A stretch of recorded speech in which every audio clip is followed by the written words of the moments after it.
ba siya mga kapatid? Siya lang naman ang kinahuhumalingan ng maraming netizen na si Cabbage Man. Bukod sa kakisigan, syempre kilala rin siya sa pagiging masipag. Ano nga ba ang benepisyo ng pagkaing repolyo sa ating kalusugan? Sinasabing galing sa Europa ang origin ng repolyo. Madalas itong kainin ng mga ancient Roman noon sa kanilang pagtitipon. Ginamit din nila itong gamot sa mga sugat.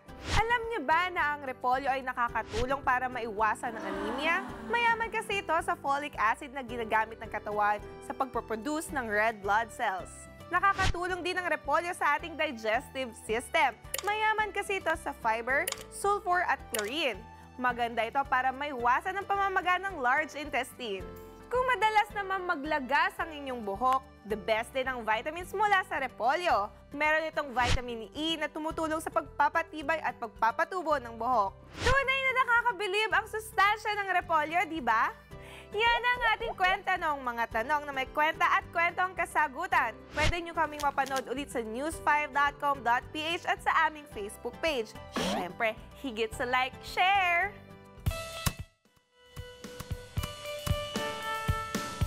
Be sure to come back. Use 5 everywhere. Copyright 2016.